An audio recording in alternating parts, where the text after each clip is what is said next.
ಶಮೆ ಮನೆಯ ಮಮತಾ ಭಟ್ ಅವರು ಒಂದು ಆಹಾರ ಉತ್ಪಾದನಾ ಉದ್ಯಮಿಯಾಗಿ ಬೆಳೀತಾ ಇರೋದು ತುಂಬ ಸಂತೋಷದ ವಿಷಯ. ಮಮತಾ ಭಟ್ ಅವರು ಕದಂಬ ಸಂಸ್ಥೆ ಸಿರ್ಸಿಯಲ್ಲೇನಿದೆ ಅದರಲ್ಲಿ ಕಾರ್ಯನಿರ್ವಹಿಸ್ತಾ ಇದ್ದರು. ಸುಮಾರು 2008ರಲ್ಲಿ ಒಂದು ರಾಜ್ಯ ಮಟ್ಟದ ಹಲಸಿನ ಮೇಳವನ್ನು ಧಾರವಾಡ ಕೃಷಿ ವಿಶ್ವವಿದ್ಯಾಲಯ ಅಂದರೆ ತೋಟಗಾರಿಕಾ ಮಹಾವಿದ್ಯಾಲಯ ಅರಬಾವಿ ಹಾಗೂ ಕದಂಬ ಸಂಸ್ಥೆ ಜೊತೆಗೂಡಿ ಮೊದಲನೇ ರಾಜ್ಯ ಮಟ್ಟದ ಹಲಸಿನ ಮೇಳವನ್ನು ಆಯೋಜಿಸಿದ್ವಿ. ಆ ಸಂದರ್ಭದಲ್ಲಿ ನನಗೆ ಅವರ ಪರಿಚಯ ಆಯಿತು. ಅವರು ಕದಂಬ ಸಂಸ್ಥೆಯಲ್ಲಿ ಕೆಲಸ ಮಾಡ್ತಿದ್ದರಿಂದ ನಾವು ಸಾಕಷ್ಟು ಈ ಒಂದು ಹಲಸಿನ ವೈವಿಧ್ಯವನ್ನು ಅಲ್ಲಿ ಪ್ರದರ್ಶಿಸುವ ಜೊತೆಗೆ ಅಲ್ಲಿ ಹಲಸಿನ ವೈವಿಧ್ಯಮಯ ಅಡಿಗೆಗಳನ್ನು ಮಾಡೋದನ್ನು ಸಾರ್ವಜನಿಕರಿಂದ ಮಾಡಿಸಿ ಅದನ್ನು ಸ್ಪರ್ಧೆಯಾಗಿ ಮಾಡಿ ಆ ಸ್ಪರ್ಧೆಯಲ್ಲಿ ಯಾರು ಉತ್ತಮವಾದ ಹಲಸಿನ ಅಡಿಗೆಯನ್ನು ಮಾಡ್ತಾರೆ ಅಂತೇಳಿ ಒಂದು ವಿಜೇತರನ್ನು ಆರಿಸ್ತಾಯಿದ್ರು. ಸೊ ಈ ಒಂದು ಪ್ರಕ್ರಿಯೆಯಲ್ಲಿ ಮಮತಾ ಭಟ್ ಅವರು ತುಂಬ ಪ್ರಮುಖ ಪಾತ್ರವನ್ನು ವಹಿಸ್ತಾಯಿದ್ರು. ಈ ಒಂದು ಆಯೋಜನೆಯಲ್ಲಿ ಅವರಿಗೆ ಅಡಿಗೆಯನ್ನು ಮಾಡೋದಾಗಲಿ ಅಥವಾ ಅದನ್ನು ಪ್ರದರ್ಶನಕ್ಕೆ ಇಡೋದಾಗಲಿ ಅದನ್ನು ಒಂದು ನಿರ್ಣಯ ಮಾಡೋಂತಹ ಜಡ್ಜ್ಗಳಿಗೆ ಏನೆಲ್ಲ ಸೌಲಭ್ಯಗಳು ಬೇಕು ಅದನ್ನೆಲ್ಲ ಮಾಡೋಂತಹ ಒಂದು ಪೂರ್ತಿ ಕಾರ್ಯವನ್ನು ಮಮತಾ ಭಟ್ ಅವರು ವಹಿಸ್ಕೊಳ್ತಾಯಿದ್ದರು. ಈ ನಿಟ್ಟಿನಲ್ಲಿ ಅವರು ತದನಂತರದಲ್ಲಿ ಅವ್ರಿಗೂ ಕೂಡ ಈ ಹಲಸಿನ ಅಡಿಗೆಗಳ ಬಗ್ಗೆ ಆಸಕ್ತಿ ಹುಟ್ಟಿತು ಅಂತ ಹೇಳಿ ನಾನು ಅಂದ್ಕೊಳ್ತೀನಿ. ನಂತರದಲ್ಲಿ ಅವರು ಕೂಡ ಈ ಒಂದು ಅಡಿಗೆಗಳನ್ನು ಮಾಡಲಿಕ್ಕೆ ಪ್ರಾರಂಭವಾಗಿ ಎಷ್ಟರ ಮಟ್ಟಿಗೆ ಅಂತಂದರೆ ಮುಂದಿನ ಹಲಸಿನ ಮೇಳಗಳಲ್ಲಿ ಸುಮಾರು ಪ್ರತಿ ವರ್ಷ ಕೂಡ ನಮ್ಮ ತೋಟಗಾರಿಕಾ ಮಹಾವಿದ್ಯಾಲಯ ಅರಬಾವಿ ಜೊತೆಗೆ ಈ ಕದಂಬ ಸಂಸ್ಥೆ ಜೊತೆಗೂಡಿ ಈ ಹಲಸಿನ ಮೇಳವನ್ನು ಪ್ರತಿ ವರ್ಷ ನಡೆಸ್ತಾ ಇದ್ವಿ. ನಂತರದ ಮೇಳಗಳಲ್ಲಿ ಮಮತಾ ಭಟ್ ಅವರು ಒಬ್ಬ ರಿಸೋರ್ಸ್ ಪರ್ಸನ್ ಆಗಿ ಒಬ್ಬ ಸಂಪನ್ಮೂಲ ವ್ಯಕ್ತಿಯಾಗಿ ಅಡುಗೆಗಳ ಬಗ್ಗೆ ಹೇಳಲಿಕ್ಕೆ ಪ್ರಾರಂಭ ಮಾಡಿದರು. ಅಂದರೆ ಅಷ್ಟರ ಮಟ್ಟಿಗೆ ಅವರು ಈ ಒಂದು ವೈವಿಧ್ಯಮಯ ಆಹಾರಗಳ ಉತ್ಪನ್ನದಲ್ಲಿ ಒಂದು ಆಸಕ್ತಿಯನ್ನು ವಹಿಸಿದರು. ತದನಂತರದಲ್ಲಿ ಅವರ ಒಂದು ವೈಯಕ್ತಿಕ ಕಾರಣಕ್ಕಾಗಿ ಕದಂಬ ಸಂಸ್ಥೆಯನ್ನು ತೊರೆದು ತಮ್ಮದೇ ಆದಂತಹ ಒಂದು ದೀಕ್ಷಾ ಫುಡ್ ಪ್ರಾಡಕ್ಟ್ ಅನ್ನೋ ಒಂದು ಸಂಸ್ಥೆಯನ್ನು ಹುಟ್ಟುಹಾಕಿ ಅಲ್ಲಿ ಸಾಕಷ್ಟು ಬೇರೆ ಬೇರೆ ಒಂದು ಕಷಾಯ ಪುಡಿಗಳಿರಬಹುದು ಅಥವಾ ಈ ಹಲಸಿನ ಉತ್ಪನ್ನಗಳಿರಬಹುದು ಅಥವಾ ಬಾಳೆಯ ಉತ್ಪನ್ನಗಳಿರಬಹುದು ಅದನ್ನು ಮಾಡಲಿಕ್ಕೆ ಪ್ರಾರಂಭ ಮಾಡಿದರು. ಈ ಸಂದರ್ಭದಲ್ಲಿ ಅವರು ಒಂದು ಪ್ರೈವೇಟ್ ಎಂಟರ್ಪ್ರೆನ್ಯೂರ್ ಆಗಿ ಒಂದು ಸಂಸ್ಥೆಯನ್ನು ಹುಟ್ಟು ಹಾಕಿದಾಗ ಈ ಒಂದು ಆಹಾರ ಉತ್ಪಾದನೆಯಲ್ಲಿ ಬರುತ್ತಿದ್ದ ಅನೇಕ ಸಮಸ್ಯೆಗಳಿಗೆ ನಾನು ಅರಬಾವಿಯಲ್ಲಿ ಏನು ಪ್ರಾಧ್ಯಾಪಕನಾಗಿ ಕೆಲಸ ಮಾಡ್ತಾ ಇದ್ದಾಗ ಸಾಕಷ್ಟು ಸಲ ಅವರು ಸಂಪರ್ಕಿಸ್ತಾಯಿದ್ರು, ಕೆಲವೊಂದು ಸಂಶಯಗಳನ್ನು ನಿವಾರಣೆ ಮಾಡಿಕೊಳ್ತಾಯಿದ್ರು. ಹಾಗಾಗಿ ಈ ಒಂದು 10-12 ವರ್ಷಗಳಲ್ಲಿ ಅವರ ಬೆಳವಣಿಗೆ ನಿಜಕ್ಕೂ ತುಂಬ ಚೆನ್ನಾಗಾಗಿದೆ. ಈ ಒಂದು ದೀಕ್ಷಾ ಫುಡ್ ಪ್ರಾಡಕ್ಟ್ ಅನ್ನೋ ಒಂದು ಸಂಸ್ಥೆಯನ್ನು ಹುಟ್ಟು ಹಾಕಿದ್ದಾರೆ.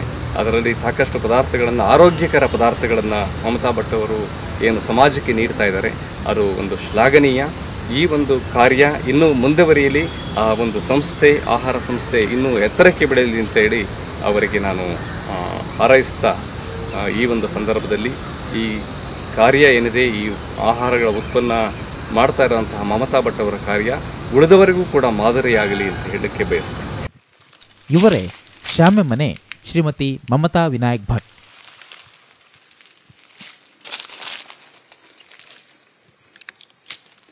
ಮೇಡಮ್ ನಮಸ್ಕಾರ. ನಮಸ್ಕಾರ. ನಿಮ್ಮ ಮೌಲ್ಯವರ್ಧನೆ ಉದ್ಯಮ ಬಗ್ಗೆ ತುಂಬ ಕೇಳಿದೆ. ಬೆಂಗಳೂರಂಥ ನಗರ ಪ್ರದೇಶಗಳಲ್ಲಿ ಕಾರ್ಮಿಕರು, ವಿದ್ಯುತ್ ಶಕ್ತಿ, ಸಾಗಾಣಿಕೆ ವ್ಯವಸ್ಥೆ ಮುಂತಾದ ಅನುಕೂಲಗಳು ಹೇರಳವಾಗಿ ಇರೋ ಕಡೆ ಮಾಡೋಕ್ಕೆ ಹಿಂಜರಿತಾರೆ. ಆದರೆ ಇದು ಹೇಳಿ ಕೇಳಿ ಕಾಡು ಪ್ರದೇಶ. ಈ ಪ್ರದೇಶವನ್ನು ತಲುಪೋದು ತುಂಬ ಕಷ್ಟ. ಅಂದರೆ ನೀವು ಇಲ್ಲೇ ಇದ್ದು ಸಾಧಿಸಿ ತೋರಿಸಿದಿರಿ. ಹೇಗೆ, ಏನದು ನಿಮ್ಮ ಸಾಧನೆಯ ಹಿಂದೆ ಇರುವಂಥ ಪ್ರೇರಣೆ? ನಮಸ್ಕಾರ. ನಾನು ಮಮತಾ ವಿನಾಯಕ್ ಭಟ್ ಶಮೆ ಮನೆ ಅಂತ. ನಮ್ಮದು ಸಿದ್ದಾಪುರ ತಾಲೂಕಿನ ಬಾಳೆಸರದ ಹತ್ರ ಬರ್ತದೆ. ನಮ್ಮದು ಮುಖ್ಯವಾಗಿ ಅಡಿಕೆ ಬೆಳೆಗಾರರು ನಾವು. ಹಾಗೆ ಇಲ್ಲಿ ಸ್ಥಳೀಯವಾಗಿ ನಮಗೆ ಅಡಿಕೆ, ಬಾಳೆ ಮತ್ತು ಹಲಸು ಇವೆಲ್ಲವೂ ಸಹಿತ ದೊರಕತ್ತೆ.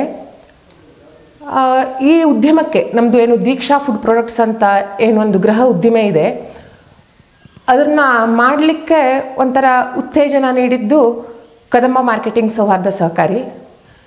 ನಂದು ಡಿಗ್ರಿ ಮುಗಿದ ತಕ್ಷಣ ನಾನು ಒಂದು 5 ವರ್ಷಗಳ ಕಾಲ ಅಲ್ಲೇ ಕೆಲಸವನ್ನು ಮಾಡ್ತಾ ಇದ್ದೆ. ನಂತರದಲ್ಲಿ ಸಂಸಾರದ ಕಡೆ ತುಂಬ ಲಕ್ಷ್ಯ ಕೊಡುವಂಥ ಪರಿಸ್ಥಿತಿಗಳು ಬಂದಾಗ ನಾನು ಕೆಲಸವನ್ನು ಬಿಟ್ಟು ಮನೆಗೆ ಬರಬೇಕಾಯಿತು. ನಾನು ಅಲ್ಲಿ ಕದಂಬದಲ್ಲಿ ಮಾಡ್ತಾ ಇರುವಂಥದ್ದು ಸೇಲ್ಸ್ ಪ್ರಮೋಷನ್ ಆ್ಯಂಡ್ ಮಾರ್ಕೆಟಿಂಗ್ ಆ್ಯಕ್ಟಿವಿಟೀಸ್ಗಳನ್ನೇ. ಆಗ ಅಲ್ಲಿಯ ಮ್ಯಾನೇಜರ್ ವಿಶ್ವೇಶ್ವರ ಭಟ್ರು ಏನಂದರು, ನೀನು ಮನೇಲಿರೋದು ಅನಿವಾರ್ಯ ಅಂತ ಆದರೆ ಸುಮ್ಮನೆ ಎಲ್ಲರಿಗೂ ನೀನೇ ಟ್ರೈನಿಂಗ್ ಕೊಡ್ತೀಯಾ, ನೀನೇ ಇಲ್ಲೆಲ್ಲ ಅಂತ ಆ್ಯಕ್ಟಿವಿಟೀಸನ್ನು ಮಾಡ್ತಾ ಇದ್ದೆ, ಯಾಕೆ ನೀ ಮನೆಯಲ್ಲೇ ಏನಾದರೂ ಪ್ರಾಡಕ್ಟ್ಸ್ ನಮಗೆ ಬೇಕಾಗಿರುವಂಥ ಪ್ರಾಡಕ್ಟ್ಸ್ ನೀ ಮನೆಯಲ್ಲೇ ಇದ್ದು ಯಾಕೆ ಮಾಡಿಕೊಡ್ಬಾರ್ದು, ಜಾಬ್ ಬಿಡ್ತಿದೀಯ ಅಂತ ಬೇಜಾರು ಮಾಡ್ಕೊಳ್ದೇನೆ ನೀನು ಅಂತಹ ಆ್ಯಕ್ಟಿವಿಟೀಸನ್ನು ಮನೆಯಲ್ಲೇ ಮಾಡ್ಬೋದು, ನಮ್ದು ಯಾವಾಗಲೂ ಸಪೋರ್ಟ್ ಇರುತ್ತೆ ನಿನಗೆ ಅಂತ ಅಂದರು. ಅದೇ ಉದ್ದೇಶದಿಂದ ನಾನು ಪ್ರಾರಂಭದಲ್ಲಿ ಅವ್ರು ಏನು ಆರ್ಡ್ರ್ ಕೊಟ್ಟರು, ಬಾಳೆಕಾಯಿ ಚಿಪ್ಸಿಗೆ ಆರ್ಡ್ರ್ ಕೊಟ್ಟರು, ಕಷಾಯದ ಪುಡಿ ಮಾಡಿಕೊಡು ಅಂತ ಅಂದರು. ಆ ದಿನಗಳಲ್ಲಿ 2010-11ರಲ್ಲಿ ನಮ್ಮದು ಉದ್ದಿಮೆ ಸ್ಟಾರ್ಟ್ ಆಗಿದ್ದು. ಆಗ ಕೇವಲ 1-1.5 kg ಕಷಾಯದ ಪುಡಿಯನ್ನು ನಾನು ಮಾಡಿ ಬಸ್ನಲ್ಲೇ ಕೈಯಲ್ಲಿ ಹಿಡ್ಕೊಂಡು ತಗೊಂಡು ಹೋಗಿರುವಂತಹ ದಿನಗಳು ನನಗೆ ಇವತ್ತು ನೆನಪಿದೆ. ನಮ್ಮ ಪ್ರಾಡಕ್ಟ್ಸು ಒಂದು ಒಳ್ಳೆ ಮಾರ್ಕೆಟಿಂಗ್ ಆಗ್ಬೋದು ಅಂತ ನನಗೆ ಮಾರ್ಕೆಟಿಂಗ್ ಸರ್ವೆ ಅಂತ ಸೂಕ್ಷ್ಮವಾಗಿ ಏನು ಅಬ್ಸರ್ವ್ ಮಾಡಬೇಕಾಗತ್ತೆ ಅಂತಿದ್ರೆ, ನಾನು ಕಷಾಯದ ಪುಡಿಯನ್ನು ಬ್ಯಾಗಲ್ಲಿ ಹಾಕ್ಕೊಂಡು ಬಸ್ನಲ್ಲಿ ತೊಗೊಂಡು ಹೋಗ್ತಾ ಇರುವಾಗ ಬಸ್ನಲ್ಲಿ ಇದ್ದವರೆಲ್ಲ ಮಮತಾ ಏನು ತಂದಿದೆಯಾ, ತುಂಬ ಸ್ಮೆಲ್ ಬರ್ತಾ ಇದೆ, ಕಷಾಯದ ಪುಡಿ ಸ್ಮೆಲ್ ಬರ್ತಾ ಇದೆ, ತುಂಬ ಚೆನ್ನಾಗಿದೆ ಅಂತ ಅಂದರು.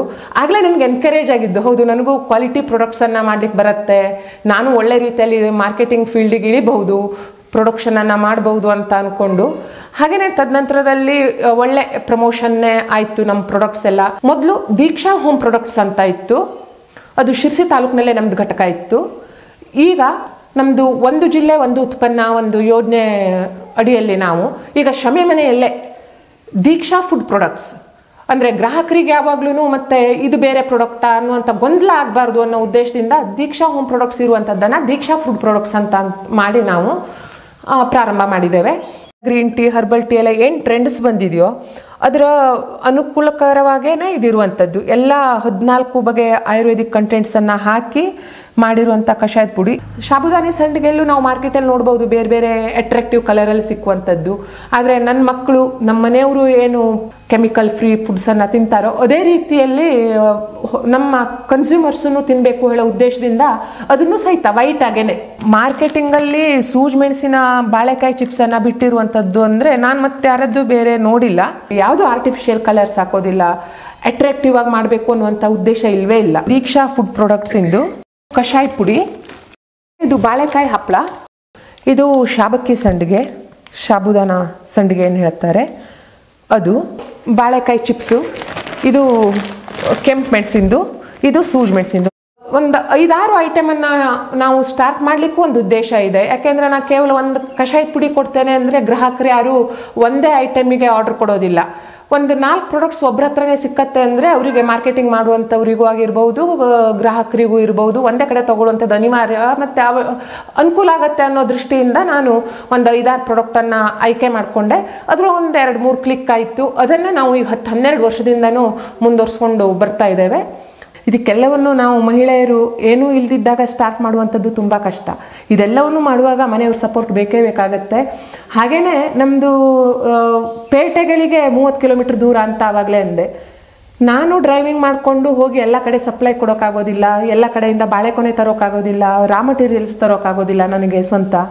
ಅವರನ್ನೇ ಎಲ್ಲ ತಂದು ಕೊಡೋದು, ಇನ್ವೆಸ್ಟ್ಮೆಂಟ್ ಮಾಡಿಕೊಡೋದು, ನಂತರ ಮತ್ತೆ ತಿರ್ಗಾ ಮಾರ್ಕೆಟಿಂಗ್ ಮಾಡುವಂಥದ್ದು. ದೀಕ್ಷಾ ಫುಡ್ ಪ್ರಾಡಕ್ಟ್ಸ್ ಏನಿದ್ದಾವೆ ಬಹುತೇಕ ಒಣಗಿಸಿ ತಯಾರಿಸಿದಂಥ ಪದಾರ್ಥಗಳೇ ಹೆಚ್ಚು. ಆಮೇಲೆ ಇದರಲ್ಲಿ ಯಾವುದೇ ಆರ್ಟಿಫಿಷಿಯಲ್ ಪ್ರಿಸರ್ವೇಟಿವ್ಸ್ ಬಳಕೆ ಆಗಿಲ್ವಂತೆ. ಇವರು ರೆಕಮೆಂಡ್ ಮಾಡೋದು ಸುಮಾರು 9 ತಿಂಗಳವರೆಗೂ ಈ ಪದಾರ್ಥಗಳನ್ನು ಇಡಬಹುದು, ಅವು ಅಂದರೆ ಆ ಒಂದು ಅವಧಿಯೊಳಗೆ ತಿನ್ನಬೇಕು ಅಂತ. ಆದರೆ ಇವರ ಒಂದು ಪರೀಕ್ಷೆಯ ಪ್ರಕಾರ ಸುಮಾರು 2 ವರ್ಷ ಇಟ್ಟರೂ ಕೂಡ ಈ ಪದಾರ್ಥಗಳು ಕೆಡಲ್ವಂತೆ. ಇಲ್ಲ, ನಾವು ಯಾವುದು ಪ್ರಿಸರ್ವೇಟಿವ್ಸ್ ಅಂತ ಯಾವುದೂ ಬಳಸೋದಿಲ್ಲ. ಯಾಕೆಂದರೆ ನಾನು ಮೊದಲೇ ಹೇಳ್ದಂಗೆ ಎಲ್ಲದೂ ಫ್ರೆಶ್ ಆಗೇ ಮಾಡಿಕೊಡ್ತೀವಿ ಅನ್ನುವಂಥದ್ದು ಒಂದು. ಇನ್ನು ನಮ್ಮದು ಈ ಸಾಬುದಾನಿ ಸಂಡಿಗೆಗೆಲ್ಲ ಪ್ರಿಸರ್ವೇಟಿವ್ ಬೇಕಾಗೋದಿಲ್ಲ. ಮಾಯಿಶ್ಚರನ್ನು ತೆಗೆದು ಬಿಡ್ತೀವಲ್ಲ, ಡ್ರೈ ಮಾಡಿಬಿಡ್ತೀವಿ, ಡ್ರೈ ಐಟಮು. ಇದಕ್ಕೆ ನಾವು ಉಪ್ಪು, ಖಾರ ಮತ್ತು ಜೀರಿಗೆನ ಹಾಕಿ ಮಾಡುವಂಥದ್ದು. ಇದರದ್ದು ಆ್ಯಕ್ಚುಯಲ್ ವ್ಯಾಲಿಡಿಟಿ ನೀವು 2 years ಇಟ್ಟರೂ ಕೆಡೋದಿಲ್ಲ. ಆದರೆ ನಾವು ಒಂದು ಇದಕ್ಕಾಗಿ ಒಂದು 6 months ಹಿಂಗಂತ ಹೇಳಿರ್ತೀವಿ. ನ್ಯಾಚುರಲ್ ಆಗೇ ಇರುತ್ತೆ ಇದು. ಇದಕ್ಕೆ ಯಾವುದೂ ಪ್ರಿಸರ್ವೇಟಿವ್ ಇಲ್ಲ. ಇದು ತುಂಬ ಜನ ತೊಗೊಳ್ತಾರೆ. ಈಗ ಕೇಟ್ರಿಂಗಿಗೆ ಇದು ತುಂಬ ಚೆನ್ನಾಗಿ ಮೂವ್ಮೆಂಟ್ ಆಗುತ್ತೆ, ಫಂಕ್ಷನ್ಗಳಿಗೆ ಬಾಳೆಗೆ ಹಾಕೋಕ್ಕೆ ಅಂತ. ಮತ್ತು ಇದು ಯಾವುದು ಆರ್ಟಿಫಿಷಿಯಲ್ ಕಲರ್ಸ್ ಇಲ್ಲ, ಒಂದೇ ಕಲರು, ವೈಟ್ ಒಂದೇ, ಪ್ಲೇನ್. ಹೌದು, ಮಾರ್ಕೆಟ್ನಲ್ಲಿ ಸಿಗೋ ಸಂಡಿಗೆಗಳು ಅಟ್ರಾಕ್ಟಿವ್ ಕಲರ್ನಲ್ಲಿ ಇರ್ತವೆ. ಆದರೆ ಈ ಸಂಡಿಗೆಗಳು ನೋಡಿ ಹೇಗೆ ಬೆಳಗಿದಾವೆ ಅಂತ. ನನ್ನ ಮಕ್ಕಳು, ನಮ್ಮ ಮನೆಯವರು ಏನು ಪ್ಯೂರ್ ಫುಡ್ಸನ್ನು ತಿಂತಾರೋ ಕೆಮಿಕಲ್ ಫ್ರೀ ಫುಡ್ಸನ್ನು ತಿಂತಾರೋ ಅದೇ ರೀತಿಯಲ್ಲಿ ನಮ್ಮ ಕನ್ಸ್ಯೂಮರ್ಸನ್ನು ತಿನ್ನಬೇಕು ಹೇಳೋ ಉದ್ದೇಶದಿಂದ ಅದನ್ನು ಸಹಿತ ವೈಟ್ ಆಗೇನೆ ಪ್ಲೇನ್ ಸಾಬುದಾನಿ ಸಂಡಿಗೆನೆ ಮಾಡ್ಕೊಡ್ತಾ ಇದ್ದೀವಿ. ಯಾವುದು ಆರ್ಟಿಫಿಷಿಯಲ್ ಕಲರ್ಸ್ ಹಾಕೋದಿಲ್ಲ, ಅಟ್ರಾಕ್ಟಿವ್ ಆಗಿ ಮಾಡಬೇಕು ಅನ್ನುವಂಥ ಉದ್ದೇಶ ಇಲ್ಲವೇ ಇಲ್ಲ. ಹಾಗೆಯೇ ಚಿಪ್ಸಿಗೂ ಸಹಿತನೂ ಯಾವುದೂ ಪ್ರಿಸರ್ವೇಟಿವ್, ಟೇಸ್ಟಿಂಗ್ ಪೌಡ್ರ್ ಯಾವುದೂ ಹಾಕೋದಿಲ್ಲ. ಏನು ನಮ್ಮದು ಟ್ರೆಡಿಷ್ನಲ್ ಮಸಾಲೆಗಳು ಏನಿದೆಯೋ ಜೀರಿಗೆ, ಕೊತ್ತಂಬರಿ, ಓಮು, ಇಂಗು, ಅರಿಶಿನ ಅಂತ ಅದೇನೆ ಅದಕ್ಕೆ ಉಪ್ಪು ಮಿಕ್ಸ್ ಮಾಡಿ ಮಾಡ್ತೇವೆ ಬಿಟ್ಟರೆ ಬೇರೆ ಯಾವುದೂ ಪ್ರಿಸರ್ವೇಟಿವ್ ಇರೋದಿಲ್ಲ. 100% ಶ್ಯೂರ್. ಮಾರ್ಕೆಟಿಂಗಲ್ಲಿ ಸೂಜಿ ಮೆಣಸಿನ ಬಾಳೆಕಾಯಿ ಚಿಪ್ಸನ್ನು ಬಿಟ್ಟಿರುವಂಥದ್ದು ಅಂದರೆ ನಾನು ಮತ್ತೆ ಯಾರದ್ದು ಬೇರೆ ನೋಡಿಲ್ಲ. ಪೆಪ್ಪರ್ ಪೌಡ್ರು, ಬ್ಲ್ಯಾಕ್ ಸಾಲ್ಟು ಇದೆಲ್ಲ ಇರುವಂಥದ್ದು ನೋಡಿದ್ದೇನೆ ಈ ಕಲರಲ್ಲಿ. ಇದು ನಮ್ಮದು ಸೂಜಿ ಮೆಣಸಿನ ಹುಡಿದು. ಸೂಜಿ ಮೆಣಸು ಅಂದರೆ ಗಾಂಧಾರಿ ಮೆಣಸು, ಜೀರಿಗೆ ಮೆಣಸು ಅಥವಾ ಬರ್ಸ್ ಚಿಲ್ಲಿ ಅಂತ ಹೇಳ್ತಾರೆ. ಪುಟ್ಟದಾಗಿರುತ್ತೆ, ಚಿಕ್ಕ ಮೆಣಸು, ಅದು ಸಣ್ಣ ಮೆಣಸು ಅಂತ ಹೇಳ್ತಾರೆ. ಅದರದ್ದು ತುಂಬಾ ಖಾರ ಮತ್ತು ಟೇಸ್ಟಿ ಅದು. ಅದರನ್ನು ಹಾಕಿ ಮಾಡಿರುವಂಥದ್ದು ಇದು. ಇನ್ನು ಬಾಳೆಕಾಯಿ ಪೌಡ್ರ್ ಮಾಡುವಾಗ ಸ್ಲೈಸನ್ನು ಅದು ಕಪ್ ಕಲರ್ ಬರಬಾರ್ದು, ಕಲರ್ ಚೇಂಜಸ್ ಆಗಬಾರ್ದು ಅಂತ ಹೇಳ್ಕೊಂಡು ನಾವು KMS ಅನ್ನು ಯೂಸ್ವಲ್ ಆಗಿ ಬಳಸ್ತಾರೆ. ಬಟ್ ಅದು ನಾವು KMS ಅನ್ನು ಯೂಸ್ ಮಾಡೋದಿಲ್ಲ. ಸಿಟ್ರಿಕ್ ಆ್ಯಸಿಡನ್ನು ನಾವು ಒಂದು 3 ಗ್ರಾಮ್ನಷ್ಟು ಹಾಕಿ ಅದನ್ನು ಚೆನ್ನಾಗಿ ತೊಳೆದು, ಬಾಳೆಕಾಯಿ ಸ್ಲೈಸನ್ನು ತೊಳೆದು ಮತ್ತು ಫ್ರೆಶ್ ಪ್ಯೂರ್ ವಾಟ್ರಲ್ಲಿ ತೊಳೆದು ನಂತರ ಅದನ್ನು ಡ್ರೈಗೆ ಹಾಕ್ತೇವೆ. ಆ ಕಾರಣದಿಂದ ಈ ಕಷಾಯದ ಪುಡಿಗಂತೂ ಯಾವುದೂ ಬೇಕೇ ಆಗೋದಿಲ್ಲ. ಯಾಕೆಂದರೆ ರೋಸ್ಟಿಂಗ್ ಸಿಸ್ಟಮಲ್ಲಿ ಆಗುವಂಥದ್ದು ಅದು. ಯಾವುದು ಮಾಯಿಶ್ಚರ್ ಕಂಟೆಂಟು ಇರೋದಿಲ್ಲ, ಆಯಿಲ್ ಕಂಟೆಂಟ್ಸು ಇರೋದಿಲ್ಲ, ಏನೂ ಇಲ್ಲ, ನ್ಯಾಚುರಲ್ ಆಗೇ ಇರುವಂಥದ್ದು. ನಾವು ಅದು ನಮ್ದು ಯಾವುದೇ ಪ್ರಾಡಕ್ಟಲ್ಲೂ ನಾವು ಮನೆಯಲ್ಲಿ ಕೆಮಿಕಲ್ಸ್ ಅಂತಾನೆ, ಪ್ರಿಸರ್ವೇಟಿವ್ ಅಂತಾನೆ ತಂದೇ ಇಡೋದಿಲ್ಲ. ಆರ್ಟಿಫಿಷಿಯಲ್ ಕಲರ್ಸ್ ಆಗಲಿ ಏನೂ ಬಳಸೋದಿಲ್ಲ. ಸಾಬುದಾನಿ ಸಂಡಿಗೆಯಲ್ಲೂ ನಾವು ಮಾರ್ಕೆಟಲ್ಲಿ ನೋಡ್ಬೋದು ಬೇರೆ ಬೇರೆ ಅಟ್ರಾಕ್ಟಿವ್ ಕಲರಲ್ಲಿ ಸಿಕ್ಕುವಂಥದ್ದು. ಆದರೆ ನನ್ನ ಮಕ್ಕಳು, ನಮ್ಮ ಮನೆಯವರು ಏನು ಪ್ಯೂರ್ ಫುಡ್ಸನ್ನು ತಿಂತಾರೋ, ಕೆಮಿಕಲ್ ಫ್ರೀ ಫುಡ್ಸನ್ನು ತಿಂತಾರೋ ಅದೇ ರೀತಿಯಲ್ಲಿ ನಮ್ಮ ಕನ್ಸ್ಯೂಮರ್ಸನ್ನು ತಿನ್ನಬೇಕು ಹೇಳೋ ಉದ್ದೇಶದಿಂದ ಅದನ್ನು ಸಹಿತ ವೈಟ್ ಆಗೇನೆ. ಈಗ ಬಾಳೆಕಾಯಿ ಹಪ್ಪಳಕ್ಕೂ ಮತ್ತು ಹಲಸಿನಕಾಯಿ ಹಪ್ಪಳಕ್ಕೂ ತುಂಬ ಸಿಮಿಲ್ಯಾರಿಟೀಸ್ ಇದೆ. ಬಾಳೆಕಾಯಿ ಹಪ್ಪಳ ತುಂಬಾ ರುಚಿನೂ ಹೌದು. ಇದಕ್ಕೆ ಮಸಾಲೆ ಹಾಕಿರ್ತೀವಿ, ಜೀರಿಗೆ, ಓಮು, ಇಂಗು ಮತ್ತು ಸೂಜಿ ಮೆಣಸು ಅಂತ ಅನ್ನಲ್ವಾ, ಬರ್ಸ್ ಚಿಲ್ಲಿ, ಅದ್ರ ಹಾಕಿರ್ತೀವಿ, ರುಚಿಗೆ ಉಪ್ಪು ಹಾಕಿರ್ತೇವೆ. ಇದು ತುಂಬ ಚೆನ್ನಾಗಿ ಮೂವ್ಮೆಂಟ್ ಆಗ್ತಾ ಇದೆ ಮತ್ತು ಅದನ್ನ ನಮ್ಮ ಬ್ರ್ಯಾಂಡಲ್ಲೇ ಹಾಕಿಬಿಟ್ಟಿದ್ದೀವಿ. ಮಾರ್ಕೆಟಿಂಗು ಚೆನ್ನಾಗಿ ಆಗ್ತಾ ಇದೆ. ಇದು ತನ್ನ ಮನೆ ಮಂದಿಗೆ ಯಾವ ರೀತಿ ಕಾಳಜಿ ವಹಿಸಿ ಎಣ್ಣೆ ಮುಂತಾದ ಪದಾರ್ಥಗಳನ್ನು ಬಳಸುತ್ತೇವೆಯೋ ಅದೇ ಜಾಗ್ರತೆಯನ್ನು ಮೌಲ್ಯವರ್ಧನೆಯಲ್ಲೂ ತೋರುವುದರಿಂದ ಸೀಮಿತ ಗ್ರಾಹಕರಿಗಷ್ಟೇ ಪೂರೈಸುವಲ್ಲಿ ನೆಮ್ಮದಿಯಾಗಿದ್ದೇವೆ ಎನ್ನುತ್ತಾರೆ ಈ ಮಹಿಳಾ ಉದ್ಯಮಿ. ನನ್ನ ಮಕ್ಕಳು, ನನ್ನ ಮನೆಯವರು ಎಲ್ಲ ಏನು ಒಳ್ಳೆಯ ಉತ್ಪನ್ನಗಳನ್ನು ನಾವು ಟೇಸ್ಟಿಯಾಗಿ ಮಾಡುವಂಥ ತಿಂತಾರೋ ಅದ್ರ 4 ಜನ ಅದೇ ಕ್ವಾಲಿಟಿಯಲ್ಲೇ ತಿನ್ನಬೇಕು ಹೇಳುವಂಥದ್ದು ಉದ್ದೇಶ. ಅದಕ್ಕಾಗಿ ನಾನು ಯಾವುದು ಆ ಮಾರ್ಕೆಟಿಂಗಿಗೆ ಏನು ಒಂದು ಕಾಂಪಿಟಿಷನ್ನಿಗೆ ಏನು ಬೇಕಾಗುತ್ತೋ ಆ ರೇಟಲ್ಲಿ ಕೊಡೋಕೆ ಅಥವಾ ಯದ್ವಾ ಎಷ್ಟು ಬೇಕೋ ಅಷ್ಟು ಸಪ್ಲೈ ಮಾಡಿಬಿಡ್ಬೋದು ಅಂದ್ಕೊಂಡು ಯಾವುದ್ಯಾವುದೋ ಕ್ವಾಲಿಟಿಯಲ್ಲಿ ನಾನು ಮಾಡಲಿಕ್ಕೆ ರೆಡಿ ಇಲ್ಲ. ಉದಾಹರಣೆಗೆ ಹೇಳ್ತೇನೆ, ಚಿಪ್ಸ್ ಫ್ಯಾಕ್ಟ್ರಿಗಳಲ್ಲಿ ನಾನು ಕೆಲವೊಂದು ಫ್ಯಾಕ್ಟ್ರಿಗಳಲ್ಲಿ ನೋಡ್ದಂಗೆ ಎಣ್ಣೆಗಳನ್ನು ತೆಗೆಯೋದೇ ಇಲ್ಲ. ಯೂಸ್ ಮಾಡಿರೋ ಎಣ್ಣೆಯನ್ನು ಮತ್ತೆ ರೀಫ್ರೈ ಮಾಡ್ತಾನೆ ಇರ್ತಾರೆ. ಆದರೆ ನಮ್ಮದು ಏನು ಕೇಳಿದ್ರೆ ಒಂದು 50 kg ಚಿಪ್ಸು ಆದ ತಕ್ಷಣ ನಾವು ಎಣ್ಣೆಯನ್ನು ಚೇಂಜ್ ಮಾಡಿಬಿಡ್ತೀವಿ. ಅದನ್ನು ಅರಣ್ಯ ಕಾಲೇಜಲ್ಲಿ, ಫಾರೆಸ್ಟ್ರಿ ಕಾಲೇಜ್ ಶಿರ್ಸಿಯಲ್ಲಿ ಒಂದು ಇದಿದೆ, ಬಯೋಡಿಸೈಲ್ ಘಟಕ ಇದೆ. ಅದಕ್ಕೆ ನಾವು ಕಿಲೋ ಲೆಕ್ಕಕ್ಕೆ ಅದನ್ನು ಸೇಲ್ ಮಾಡಿಬಿಡ್ತೇವೆ. ಕಿಲೋಕ್ಕೆ 14-15 ರೂಪಾಯಿ ಹಂಗೆ ಕೊಟ್ಟುಬಿಡ್ತೇವೆ. ಉಳಿದಿದ್ದ ಎಣ್ಣೆನ ಒಂದು 50 ಕಿಲೋನ 2 ದಿನ ಬಿಟ್ಟರೆ 3 ದಿನಕ್ಕೆ ಅದನ್ನು ಮುಗಿಸ್ಬಿಡ್ತೀವಿ. ಮತ್ತು 4ನೇ ದಿನ ಆ ಎಣ್ಣೆ ಹಾಕೋದೇ ಇಲ್ಲ. ಕಂಟಿನ್ಯೂಸ್ ಒಂದು ಲಾಟಲ್ಲಿ ಏನು 3 ದಿನ ಮಾಡ್ತೀವಿ, ಒಂದು ಲಾಟ್ 3 ದಿನ ನಡೆಯುತ್ತೆ ನಮ್ಮದು. 3ನೇ ದಿನ ಎಣ್ಣೆ ಖಾಲಿ ಮಾಡಿ ನಾವು ಕ್ಯಾನ್ ತುಂಬಿ ಕಳಿಸ್ಬಿಡ್ತೇವೆ. ನಂತರ ಅದನ್ನು ಯೂಸ್ ಮಾಡೋದಿಲ್ಲ. ನೆಕ್ಸ್ಟ್ ಬ್ಯಾಚಿಗೆ ನಾವು ಫ್ರೈ ಮಾಡುವಾಗ ಮತ್ತೆ ಫ್ರೆಶ್ ಎಣ್ಣೆನೇ ಹಾಕ್ತೇವೆ. ಯಾಕೆಂದರೆ ನಮ್ಮ ಹೆಸರು ಹಾಳಾಗಬಾರ್ದು, ಜನರ ಆರೋಗ್ಯಕ್ಕೂ ನಮ್ಮ ಪ್ರಾಡಕ್ಟಿಂದ ಬಾಧೆ ಆಗಬಾರ್ದು ಅನ್ನೋ ಉದ್ದೇಶದಿಂದ ಈ ರೀತಿ ಮಾಡ್ತಾ ಇದ್ದೇವೆ. ಈ ಮೊದಲೇದಂಗೆ ಅದಕ್ಕಾಗಿಯೇ ನಾವು ಸೆಲೆಕ್ಟೆಡ್ ಕಸ್ಟಮರ್ಸನ್ನೇ ರೀಚ್ ಆಗ್ತಾ ಇದ್ದೇವೆ. ಇದೆಲ್ಲ ನೀವೆಲ್ಲ ಬಳಸಿ ಆದ್ಮೇಲೆ ಬಿಟ್ಟಿದ್ದು ವೇಸ್ಟೇಜ್ ಎಣ್ಣೆ. ಓಕೆ, ಇದು ನಾವೆಲ್ಲ ನೀವು ಬಯೋಡೀಸೆಲ್ ಕೊಟ್ಬಿಡ್ತೇವೆ. ದೀಕ್ಷಾ ಫುಡ್ ಪ್ರಾಡಕ್ಟ್ಸ್ ಇಂದು ಓಕೆ, ನಮ್ಮದೇನೆ ಇದು ಕಷಾಯದ ಪುಡಿ. ಇದರಲ್ಲಿ ಏನೇನು ಹಾಕಿದ್ದೇವೆ ಅಂತಲೂ ಇರುತ್ತೆ ಮತ್ತು ಹೇಗೆ ಬಳಸೋದು ಅಂತಲೂ ಇದೆ. ಆ್ಯಕ್ಚುಲಿ ಇದು 1 ಲೋಟ ಹಾಲಿಗೆ ಅರ್ಧ ಚಮಚ ಕಷಾಯದ ಪುಡಿ, ಸಕ್ಕರೆ ಹಾಕಿ ಬಿಸಿ ಮಾಡಿ ಕುಡಿಯಿರಿ ಅಂತ ಹಾಕಿದ್ದೇನೆ ಸಿಂಪಲ್ ಆಗಿ. ಆದರೆ ಏನು ಕೇಳಿದರೆ ಇವತ್ತು ಹರ್ಬಲ್ ಟೀ ಅಂತ ಏನು ಹೇಳ್ತೇವೋ ಈ ಒಂದು 3-4 ವರ್ಷದಿಂದ ಗ್ರೀನ್ ಟೀ, ಹರ್ಬಲ್ ಟೀ ಎಲ್ಲ ಏನು ಟ್ರೆಂಡ್ಸ್ ಬಂದಿದೆಯೋ ಅದರ ಅನುಕೂಲಕರವಾಗೇನೆ ಇದಿರುವಂಥದ್ದು. ಎಲ್ಲ 14 ಬಗೆಯ ಆಯುರ್ವೇದಿಕ್ ಕಂಟೆಂಟ್ಸನ್ನು ಹಾಕಿ ಮಾಡಿರುವಂಥ ಕಷಾಯದ ಪುಡಿ. ಇದನ್ನು ವಿತೌಟ್ ಮಿಲ್ಕ್ ಆದ್ರೂ ನಾವು ಯೂಸ್ ಮಾಡ್ಬೋದು. ಬರೀ ಕಷಾಯದ ಪುಡಿ ಒಂದು ಸ್ವಲ್ಪ ಬೆಲ್ಲ ಹಾಕಿ ಚೆನ್ನಾಗಿ ಕುದಿಸಿ, ಒಂದು ಅರ್ಧ-ಮುಕ್ಕಾಲು ಲೋಟ ನೀರಿಗೆ ಹಾಕಿ ಕುದಿಸಿ ಹಾಗೇನೆ ಬೆಳಿಗ್ಗೆ ಸಂಜೆ ಕುಡಿಬೋದು. ಅದಿಲ್ಲ ಅಂತಿದ್ರೂ ಒಂದು ಅರ್ಧ ಲೋಟ ನೀರಿಗೆ ಒಂದು ಸ್ವಲ್ಪ ಬೆಲ್ಲ ಮತ್ತೊಂದು ಅರ್ಧ ಟೀ ಸ್ಪೂನ್ ಕಷಾಯದ ಪುಡಿ ಹಾಕಿ ಕುದಿಸ್ಬೇಕು. ನಂತರ ಬಿಸಿ ಹಾಲನ್ನು ಸೇರಿಸ್ಕೊಂಡು ಕುಡಿಬೋದು. ಬೆಲ್ಲ ಬೇಡ, ಸಕ್ಕರೆ ಅಡ್ಡಿಲ್ಲ ಅನ್ನೋರಿಗೆ ಇವತ್ತು ಸಕ್ಕರೆ ಅದ್ರ ಬಗ್ಗೆ ಸ್ವಲ್ಪ ಅಭಿಮಾನ ಕಡಿಮೆ ಆಗ್ತಾ ಇರೋದ್ರಿಂದ ಬೆಲ್ಲ ಅಂತ ಅಂದೆ. ಸಕ್ಕರೆ ಹಾಕಿ ಸಹಿತನೂ ಕುಡಿಬೋದು, ಏನೂ ತೊಂದರೆ ಇಲ್ಲ. ಏನೂ ಇಲ್ಲ ಅಂತಂದ್ರೂ ಬಿಸಿ ಬಿಸಿ ಹಾಲಿಗೆ ಒಂದು ಕಾಲು ಅಥವಾ ಅರ್ಧ ಟೀ ಸ್ಪೂನ್ ಕಷಾಯದ ಪುಡಿ ಹಾಕಿ ಗುಟಾಯಿಸ್ಕೊಂಡು ಹಾಗೆ ಕುಡಿದ್ರೂ ತುಂಬ ಟೇಸ್ಟ್ಫುಲ್ ಆಗಿರುತ್ತೆ ಮತ್ತು ಆರೋಗ್ಯಕ್ಕೆ ತುಂಬ ಚೆನ್ನಾಗಿ ಪರಿಣಾಮ ಆಗುವಂಥದ್ದು ಇದು. ಈ ದೀಕ್ಷಾ ಫುಡ್ ಪ್ರಾಡಕ್ಟ್ಸ್ ಕಷಾಯದ ಪುಡಿ ಏನಿದೆ, ಇದು ಕೊರೋನಾ ಟೈಮಲ್ಲಿ ತುಂಬ ಡಿಮ್ಯಾಂಡ್ ಕ್ರಿಯೇಟ್ ಮಾಡ್ತಂತೆ. ಇವರು ಮಾಡೋದು 50 ಗ್ರಾಮ್ ಪಾಕೆಟ್ಸು ಒಂದು ವಾರದಲ್ಲೇ ಸುಮಾರು 1-2 ಕ್ವಿಂಟಾಲ್ ಗಟ್ಟಲೆ ಇದು ಮಾರಾಟವಾಗ್ತಿತ್ತಂತೆ. ಕೊರೋನಾ ಟೈಮಲ್ಲಿ ಇದು ತುಂಬ ದೊಡ್ಡ ಪ್ರಮಾಣದಲ್ಲಿ ಸೇಲ್ ಆಯಿತು. ವಾರಕ್ಕೆ 1 ಕ್ವಿಂಟಲ್ 2 ಕ್ವಿಂಟಲ್ ಈ ರೀತಿಯಲ್ಲಿ ಸೇಲ್ ಆಯಿತು. ಕಾರಣ ಏನು ಅಂತ ಕೇಳಿದ್ರೆ, ಇದು ತಗೊಳ್ತಾ ಇದ್ದವರಿಗೆ ತುಂಬ ಬೇಗನೆ ಅದರದ್ದು ಪರಿಣಾಮ ಗೊತ್ತಾಗ್ತಾ ಇದೆ. ನಮಗದರಲ್ಲಿ ಮತ್ತೆ ವೀಕ್ನೆಸ್ಸು ಆಗ್ತಾ ಇಲ್ಲ ಜ್ವರದಿಂದ ಹೇಳ್ಕೊಂಡು ಚೆನ್ನೈದಿಂದ ಇರ್ಬೋದು, ನಮ್ಮ ಉತ್ತರ ಕರ್ನಾಟಕ ಕಡೆಯಿಂದ ಎಲ್ಲರೂ ತರಿಸ್ಕೊಂಡ್ರು. ಹಾಗೆಯೇ ಇದನ್ನ ತುಂಬ ಆಯುರ್ವೇದಿಕ್ ಅಥವಾ ನ್ಯಾಚುರೋಪತಿ ಕ್ಲಿನಿಕ್ಕಲ್ಲಿ ಸೆಂಟರ್ಗಳಲ್ಲಿ ಸಹಿತನೂ ಅಡ್ಮಿಟೆಡ್ ಪೇಷಂಟ್ಸ್ಗಳಿಗೆ ಬೆಳಿಗ್ಗೆ ಅರ್ಲಿ ಮಾರ್ನಿಂಗ್ ಈ ಕಷಾಯವನ್ನು ನಮ್ಮ ದೀಕ್ಷಾ ಫುಡ್ ಪ್ರಾಡಕ್ಟ್ಸ್ನ ಬ್ರ್ಯಾಂಡಿನ ಕಷಾಯವನ್ನು ಕೊಡ್ತಾ ಇದ್ದಾರೆ.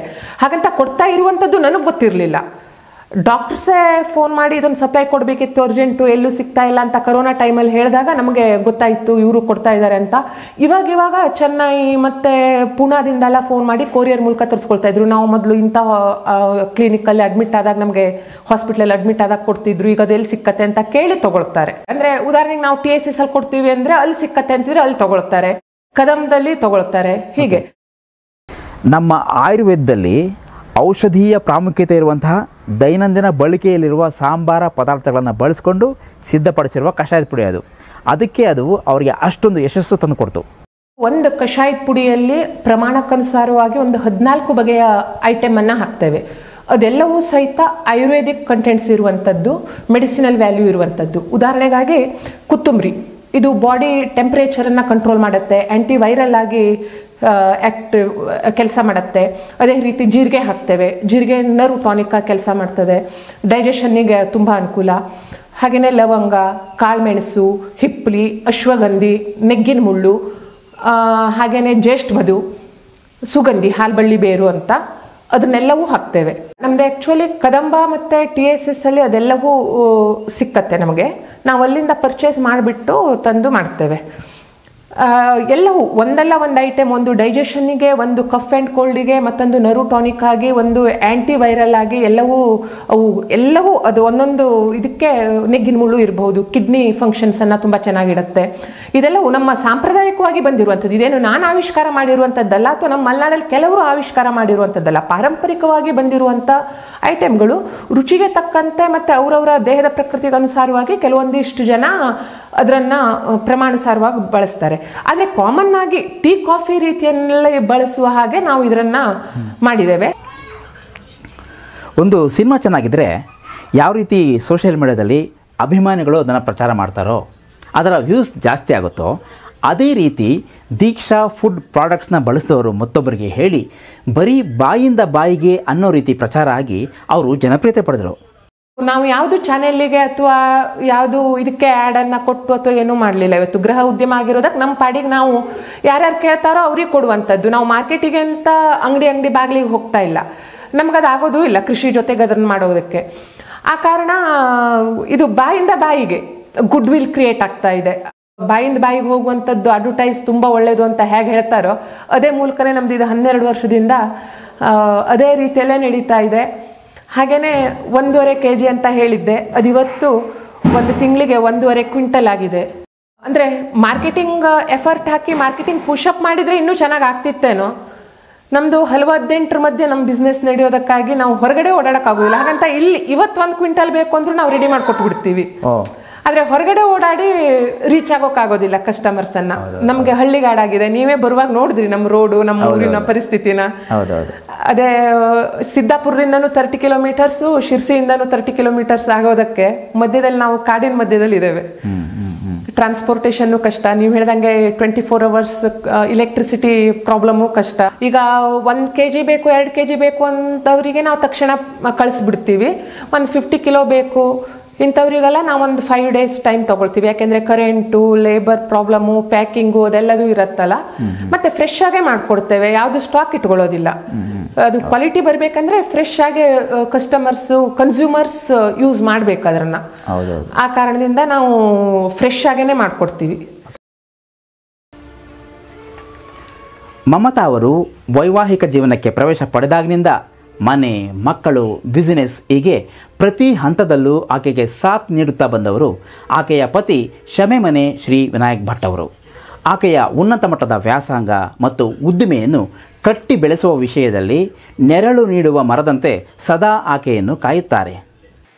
ನಮ್ಮದು ಮೂಲ ಕೃಷಿ, ಅಡಿಕೆ ಉತ್ಪಾದನೆ. ನಮ್ಮದು ಅದ್ರ ಬಗ್ಗೆ ಹೆಚ್ಚಿಗೆ ಕಾನ್ಸಂಟ್ರೇಟ್ ಮಾಡ್ತೇನೆ. ಇದಕ್ಕೂ ಸಪೋರ್ಟ್ ಮಾಡ್ತೇನೆ ಅವರಿಗೆ ಅಷ್ಟೇ. ಮತ್ತು ಮನೆಯಲ್ಲಿ ಯಾರು? ನಮ್ಮ ತಾಯಿಯವರು, ನಮ್ಮ ಮಗಳು ಕಾಲೇಜಿಗೆ ಹೋಗ್ತಾಳೆ, ಧಾರವಾಡದಲ್ಲಿ ಕಾಲೇಜಿಗೆ ಹೋಗ್ತಾಳೆ.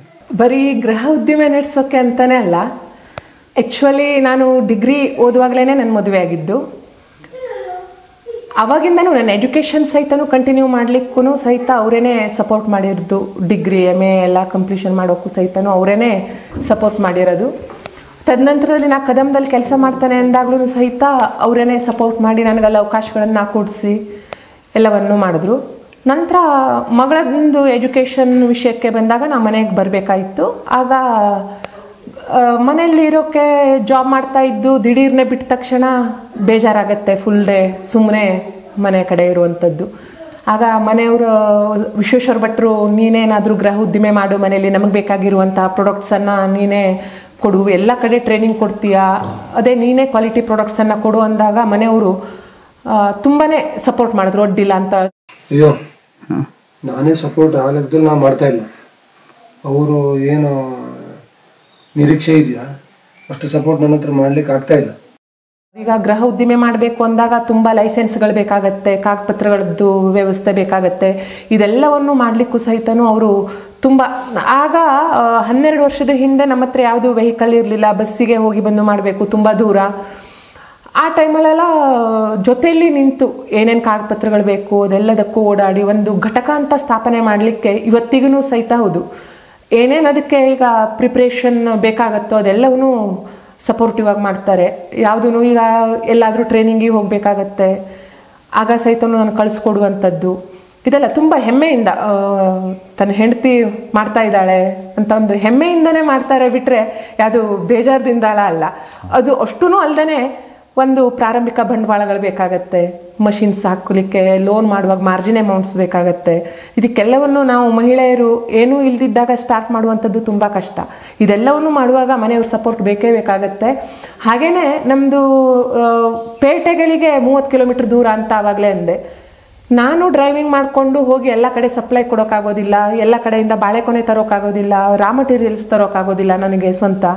ಅವರೇ ಎಲ್ಲ ತಂದು ಕೊಡೋದು, ಇನ್ವೆಸ್ಟ್ಮೆಂಟ್ ಮಾಡಿಕೊಡೋದು, ನಂತರ ಮತ್ತೆ ತಿರ್ಗಾ ಮಾರ್ಕೆಟಿಂಗ್ ಮಾಡುವಂಥದ್ದು ಎಲ್ಲಷ್ಟೇ. ನಾನು ಮನೆಯಲ್ಲಿ ಅಥವಾ ಹೋಗಿ ಮಾರ್ಕೆಟಿಂಗ್ ಕಸ್ಟಮರ್ಸ್ ಒಂದು ನಾ ರೀಚ್ ಆಗ್ತೇನೆ, ಬಿಟ್ಟರೆ ಸಪ್ಲೈ ಕೊಡೋ ಚೈನ್ಸ್ ಅಷ್ಟು ಅವರೇ ಮ್ಯಾನೇಜ್ ಮಾಡುವಂಥದ್ದು. ಒಂದ್ಸಲಿ ಕಸ್ಟಮರ್ಸನ್ನು ನಾನು ಇಂಟ್ರೊಡ್ಯೂಸ್ ಮಾಡಿ ಪರಿಚಯ ಮಾಡಿಕೊಟ್ಟು ಒಂದ್ಸಲಿ ಅವರೇ ಎಲ್ಲದೂ ನಿಭಾಯಿಸ್ಕೊಳ್ತಾರೆ. ಅಂದರೆ ಇಲ್ಲಿ ಎಲ್ಲರೂ ಅಡಿಕೆಯನ್ನೇ ಅವಲಂಬಿಸಿ ಇರ್ತಿದ್ರು. ಆದರೆ ನಮ್ಮ ಮನೆಯವರು ಅಂದರೆ ಅವರು ಒಂದು ಬೆಳೆದು ಬಂದ ವಾತಾವರಣನ ಏನೋ ಅವರು ಅಡಿಕೆಯನ್ನು ಬಿಟ್ಟು ಬೇರೆದನ್ನು ಮಾಡ್ತಾಯಿದ್ದಾರೆ. ಈಗ ಹೋಮ್ ಪ್ರೊಡಕ್ಟ್ಸನ್ನು ಮಾಡ್ತಾಯಿದ್ದಾರೆ. ಕಷಾಯ ಪೌಡ್ರು, ಬಾಳೆಕಾಯಿ ಚಿಪ್ಸು, ಹಲಸಿನಕಾಯಿ ಚಿಪ್ಸು, ಶಾಬಕ್ಕಿ ಸಂಡಿಗೆ, ಹಲಸಿನಕಾಯಿ ಹಪ್ಪಳ, ಬಾಳೆಕಾಯಿ ಹಪ್ಪಳ, ಹೀಗೆ ಹೋಮ್ ಪ್ರಾಡಕ್ಟ್ಸ್ ಎಲ್ಲ ಮಾಡಿ ಅದನ್ನು ಮಾರಾಟ ಮಾಡಿ ಅದರಲ್ಲೇನು ತುಂಬ ದುಡ್ಡು ಮಾಡಿದ್ದಾರೆ ಅಂತ ಹೇಳಲ್ಲ, ಆದರೆ ಒಂಥರ ಅವ್ರ ಕಾನ್ಫಿಡೆನ್ಸನ್ನು ಬೆಳೆಸ್ಕೊಂಡಿದ್ದಾರೆ. ಮುಟ್ಟೋದು ಒಳ್ಳೇದಲ್ಲ ಸರ್, ಆ ಥರ ಇರೋದು. ಹೌದೌದು, ನಿಮ್ಗೆ ಎಷ್ಟೋ ಪ್ಲಸ್ ಪಾಯಿಂಟ್ ಅಲ್ಲ ಸರ್? ಅಯ್ಯೋ, ನಂಗೆ ಭಾಳ ಖುಷಿ ಇದೆ ಅವ್ರ ಬಗ್ಗೆ. ಏನು ಕ್ವಾಂಟಿಟಿಯನ್ನು ಮೇಂಟೈನ್ ಮಾಡುವಂಥದ್ದು ಮಾತ್ರ ನಾನು ಮೇನಾಗಿ ಮಾಡ್ತೇನೆ. ಉಳಿದೆಲ್ಲ ಸಪೋರ್ಟ್ ಸಹಿತನೂ ಅವರೇ ಮಾಡುವಂಥದ್ದು. ಹೌದು, ನನ್ನ ಹತ್ರ ಎಷ್ಟು ಆಗುತ್ತಾ ಮಾತ್ರ ಅಷ್ಟೇ ಮಾಡ್ತಾ ಇದ್ದೀನಿ. ಇನ್ನೂ ಜಾಸ್ತಿ ಮಾಡಿದ್ರೆ ಅವರಿಗೆ ಅನುಕೂಲ ಆಗುತ್ತೆ, ಅಷ್ಟು ಮಾಡ್ಲಿಕ್ಕೆ ಆಗ್ತಾಯಿಲ್ಲ ನನಗೆ. ಓಕೆ. ಆಮೇಲೆ ನೀವು ಮಗಳನ್ನ ಬಯೋಟೆಕ್ನಾಲಜಿಗೆ ಸೇರಿಸೋ ಕಾರಣ ಏನು? ಅವಳದ್ದೇ ಆಸಕ್ತಿ. ಅಂದರೆ ಅವ್ರಿಗೆ ನೀವು ಈ ಒಂದು ಮಾಡ್ತಾ ಇರೋದು ಏನಾದ್ರು ಇನ್ಫ್ಲುಯೆನ್ಸ್ ಆಗಿದೆಯಾ? ಆ್ಯಕ್ಚುಲಿ ಅವಳದ್ದು ಆಸಕ್ತಿ ಅಂದರೆ ಇಂಜಿನಿಯರಿಂಗ್ ಹೋಗು ಅಂದರೆ ಇಲ್ಲ, ನಾನು ಅದಕ್ಕೆ ಹೋಗೋದಿಲ್ಲ. ಕಾಮನ್ ಆಗಿ ಎಲ್ಲರೂ ಇಂಜಿನಿಯರಿಂಗ್ ಮಾಡ್ತಾರೆ, ನಾನೇನಾದ್ರು ಡಿಫ್ರೆಂಟಾಗೇ ಮಾಡಬೇಕು. ನನಗೆ ಬಯಾಲಜಿ ಇಂಟ್ರೆಸ್ಟು, ಆ್ಯಕ್ಚುಲಿ ಮೈಕ್ರೋಬಯಾಲಜಿ ಅಂಥದ್ರಲ್ಲಿ ತುಂಬ ಆಸಕ್ತಿ ಇದೆ. ಅವಳು ಆ ಕಡೆ ಹೋಗುವಂಥವಳು. ಫುಡ್ ಪ್ರಾಡಕ್ಟ್ಸಲ್ಲೇ ಮುಂದೆ ಬರ್ತಾಳೆ. ಅದರಲ್ಲಿ ಈ ಲ್ಯಾಬೊರೇಟ್ರಿ ಸಿಸ್ಟಮ್ ಪ್ರಾಡಕ್ಟ್ಸ್ಗಳದ್ದಾಗಿರ್ಬೋದು ಅಥವಾ ಸಸ್ಯಗಳದ ಬಗ್ಗೆ ಏನಾದರೂ ಮಾಡ್ತಾಳೆ ಅಂತಿದ್ರೆ ನೋಡಬೇಕು. ಅವಳು ಇನ್ನೂ ಬಾಯಿ ಬಿಟ್ಟು ಏನೂ ಹೇಳೋದಿಲ್ಲ, ನಾನು ಮಾಡ್ತೇನೆ ಅಷ್ಟೇ, ನಾನು ಅಚೀವ್ ಮಾಡ್ತೇನೆ, ಏನು ಹೆದರಬೇಡ. ಶಮೆ ಮನೆಯ 6ರಿಂದ 8 ಮಂದಿ ಗೃಹಿಣಿಯರು ಇಂದು ವರ್ಷ ಪೂರ್ತಿ ಉದ್ಯೋಗ ಪಡೆದಿದ್ದಾರೆ. ಒಂದಿಷ್ಟು ಗ್ರೂಪನ್ನು ಮಾಡಿಬಿಡ್ತೀವಿ. ಕಷಾಯದ ಪುಡಿ ಒಂದಿಬ್ಬರು ಸೇರ್ ಮಾಡ್ತೀವಿ ನಾವು. ಚಿಪ್ಸನ್ನು ಒಂದು 4 ಜನ ಸೇರ್ ಮಾಡ್ತಾರೆ. ಶಾಬಕ್ಕಿ ಸಂಡಿಗೆನೆ ಮತ್ತೊಂದು 2 ಜನ ಸೇರ್ ಮಾಡ್ತಾರೆ. ಹಾಗೆಯೇ ಹಪ್ಪಳನೂ ಅಷ್ಟೇ ಮತ್ತೊಂದು 3 ಜನ. ಎಲ್ಲ ಅವ್ರನ್ನ ಗ್ರೂಪ್ ಅಂದರೆ ಒಂದು ಪ್ರಾಡಕ್ಟಿಗೂ ಮತ್ತೊಂದು ಪ್ರಾಡಕ್ಟಿಗೂ ಅವರು ಒಬ್ಬೊಬ್ಬರು ಸೇರೋದಿಲ್ಲ. ಅವ್ರಿಗೆ ಹೆಂಗೆ ಅನುಕೂಲ ಆಗುತ್ತೋ ಅದೊಂದು ಗ್ರೂಪು. ಚಿಪ್ಸ್ ಮಾಡಲಿಕ್ಕೆ ಯಾರಿಗೆ ಆಸಕ್ತಿ ಇದೆ, ಅವರು ಅದರಲ್ಲಿ ಯಾರು ಎಕ್ಸ್ಪರ್ಟು, ಅವ್ರಿಗೆ ಯಾರಿಗೆ ಆಸಕ್ತಿ ಬೇಕು, ಯಾವುದೇ ಉತ್ಪನ್ನವನ್ನು ಮಾಡಬೇಕಿದ್ರೂ ನಾಮಕಾವಾಸ್ತೆ ಮಾಡಬೇಕು, ದುಡಿಬೇಕು ಅನ್ನೋ ಮೆಂಟಾಲಿಟಿ ಅವ್ರಿಗೆ ಕೊಟ್ಟರೆ ಆ ಕ್ವಾಲಿಟಿ ಬರೋದಿಲ್ಲ, ಆ ಶ್ರದ್ಧೆ ಇರೋದಿಲ್ಲ ಕೆಲಸದಲ್ಲಿ. ಟೈಮ್ ಹೋಗುತ್ತೆ, ಇವತ್ತಿನ ಬಂದಿದ್ದ ಟೈಮ್ ಹೋಗ್ತದೆ, ಆದರೆ ಕೆಲಸ ಶ್ರದ್ಧೆಯಿಂದ ಆಗೋದಿಲ್ಲ. ಅದಕ್ಕಾಗಿ ಆ ಚಿಪ್ಸ್ ಮಾಡಲಿಕ್ಕೆ ಯಾರಿಗೆ ಆಸಕ್ತಿ ಇದೆ ಅಂಥವ್ರನ್ನ ನೋಡೇ ಆ ಟೀಮಿಗೆ ಹಾಕಿದ್ದೇನೆ.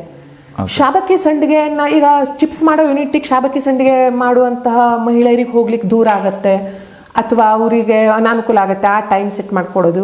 ಅದಕ್ಕೆ ಶಾಬಕ್ಕಿ ಸಂಡಿಗೆ ಅವ್ರು ಮಾಡ್ತಾರೆ. ಹಪ್ಪಳ ಮತ್ತೊಂದು 2-3 ಜನ ಮಾಡ್ತಾರೆ. ಒಟ್ಟು ಒಂದು 6-8 ಜನ ವರ್ಷ ಕಾಲಾವಧಿ ನಮ್ಮ ಜೊತೆ ಆ್ಯಕ್ಟಿವ್ ಆಗಿರ್ತಾರೆ. ಅಂದರೆ ಅವ್ರಿಗೆ ತಿಂಗಳಿಗೆ ಸಂಬಳ ಅಂತ ಕೊಡ್ತಿರೋ? ಇಲ್ಲ ಇಲ್ಲ ಇಲ್ಲ, ಯಾಕೆಂದರೆ ನಾನು ಹೇಳ್ದಂಗೆ ಗೃಹಿಣಿಯರೇ ಎಲ್ಲರೂ ಮಾಡುವಂಥದ್ದು.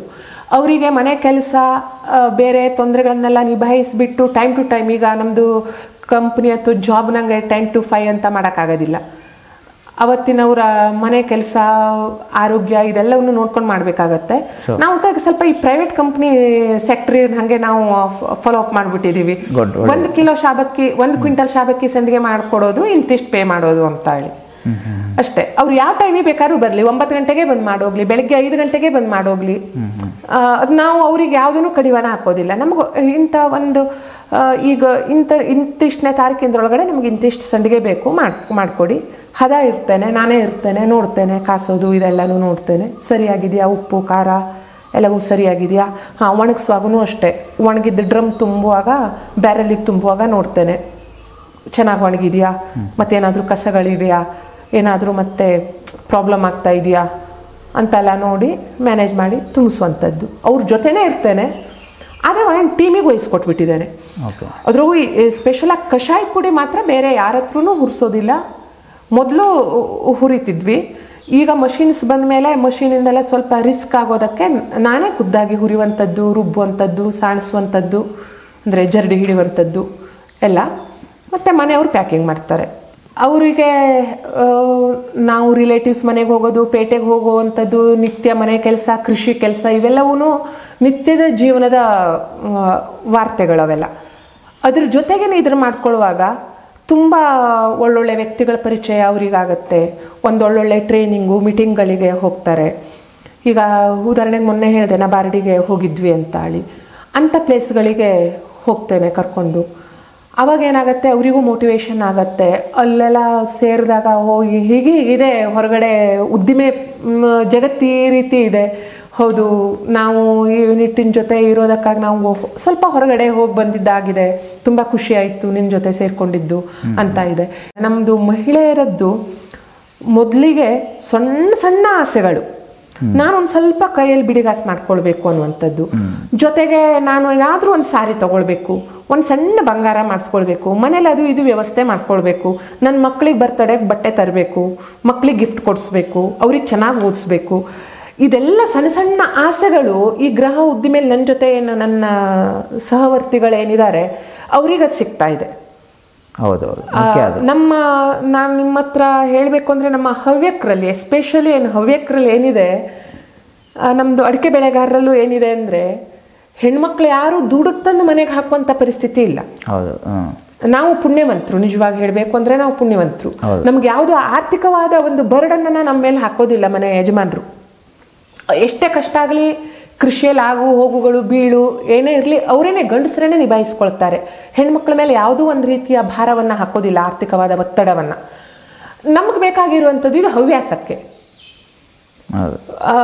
ಆದರೆ ಶುರುವಿನಲ್ಲಿ ನಾನು ಅನ್ಕೊಂಡಂಗೆ ಇದು ಹವ್ಯಾಸ, ಆದರೆ ಇದ್ರ ಮೇಲೆ ಬಿದ್ದ ಮೇಲೆ ನಮಗೂ ಅಷ್ಟೇ ಆದಂತಹ ಒಂದು ಜವಾಬ್ದಾರಿ ಭಾರಗಳು ಬರ್ತವೆ. ಅದು ಈ ಲೋನಿನ ಪ್ರಪಂಚಕ್ಕೆ ಹೋದ್ಮೇಲಂತೂ ನಿತ್ಯ ಜಂಜಾಟಗಳು ಇರುವಂಥದ್ದೇ ಅದು.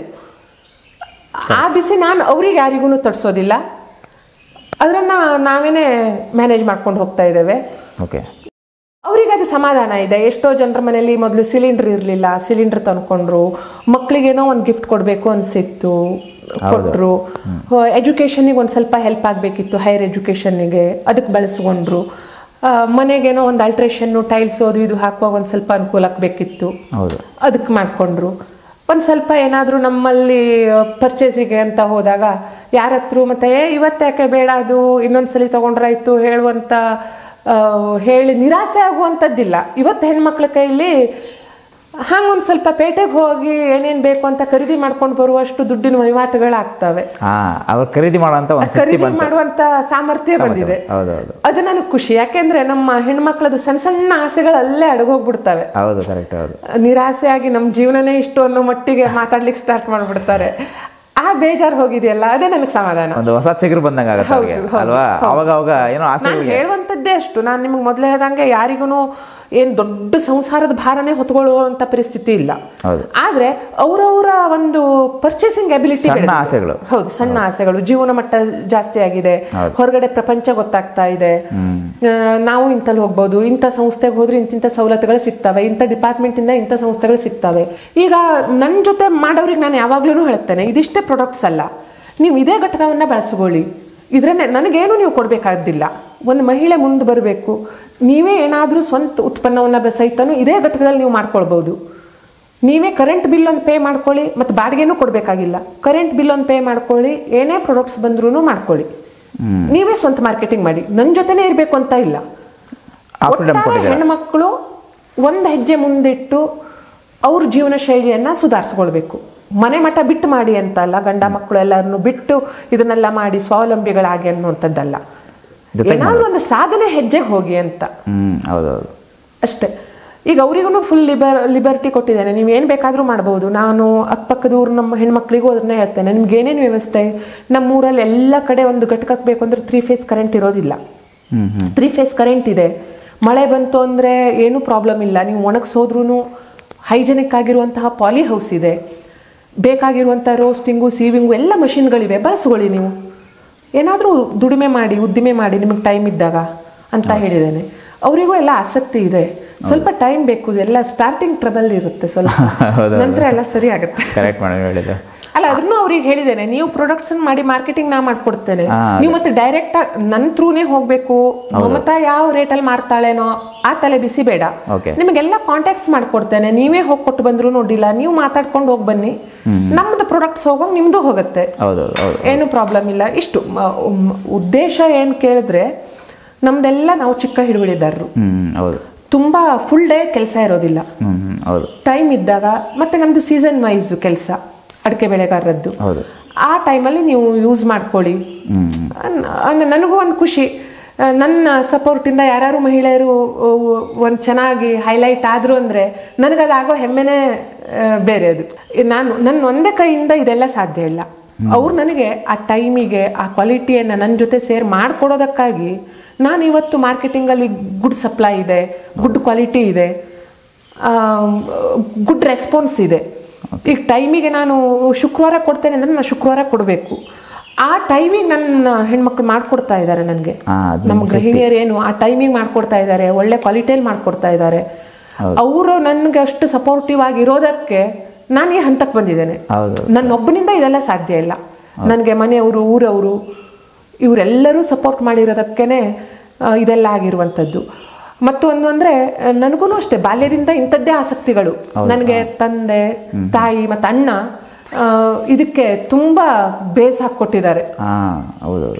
ಈ ಟೈಪಲ್ಲಿ ಇರಬೇಕು, ಎಲ್ಲ ಒಂದು ಏನೇನು ಸಪೋರ್ಟ್ ಆಗಬೇಕು, ಮಾರಲ್ ಸಪೋರ್ಟ್, ಫೈನಾನ್ಷಿಯಲ್ ಸಪೋರ್ಟ್ ಎಲ್ಲದೂ ನನಗೆ ಮನೆಯವರಾಗಿರ್ಬೋದು, ತಾಯಿ ಮನೆಯವರಾಗಿರುವಂಥದ್ದು ಫುಲ್ ಸಪೋರ್ಟ್ ಮಾಡಿದ್ದಾರೆ. ನನಗಿದೆಲ್ಲ ಒಂದು ಅಣಿ ಮಾಡಿಕೊಟ್ಟಿರೋದು ನಮ್ಮಮ್ಮ. ಅಮ್ಮನ ಕೈ ರುಚಿನೇ ಬೇರೆ, ಎಲ್ಲರಿಗೂ ಹಾಗೇನೆ. ಅವರು ಹಿಂಗೆ ಸುಮ್ಮನೆ ಎಲ್ಲರಿಗೂ ಟೇಸ್ಟ್ಫುಲ್ ಆಗಿರುವಂಥ ಪ್ರಾಡಕ್ಟ್ಸನ್ನು ಕೊಡ್ತಿದ್ರು, ಹಾಗೆ ನೆಂಟ್ರಿಸ್ಟ್ರಿಗೆ, ಬಂಧು ಬಳಗಕ್ಕೆಲ್ಲ. ನಾನು ಅದಕ್ಕೊಂದು ಸ್ವಲ್ಪ ಕಮರ್ಷಿಯಲ್ ಟಚ್ ಕೊಟ್ಟು ಮಾರಾಟ ಮಾಡ್ತಾ ಇದ್ದೆ.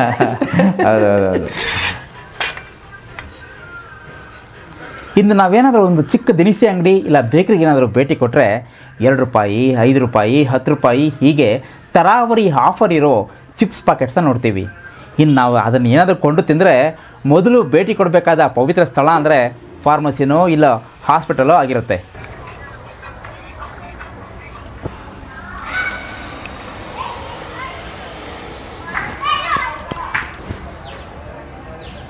ಇಂಥ ಶೋಕಿ ಜಗತ್ತಿನಲ್ಲಿ ಶಮೆ ಮನೆಯಂತಹ ಸಣ್ಣ ಹಳ್ಳಿಯ ಸ್ವಾಭಿಮಾನಿ ಮಹಿಳೆಯರ ಕೈ ರುಚಿ ಇರುವಂತಹ ಗುಡಿ ಕೈಗಾರಿಕೆಯನ್ನು ಗೆಲ್ಲಿಸುವಂಥದ್ದು ಈ ಸಂಚಿಕೆಯನ್ನು ವೀಕ್ಷಣೆ ಮಾಡ್ತಿರುವ ಪ್ರತಿಯೊಬ್ಬ ಪ್ರಜ್ಞಾವಂತರ ಆದ್ಯ ಕರ್ತವ್ಯ.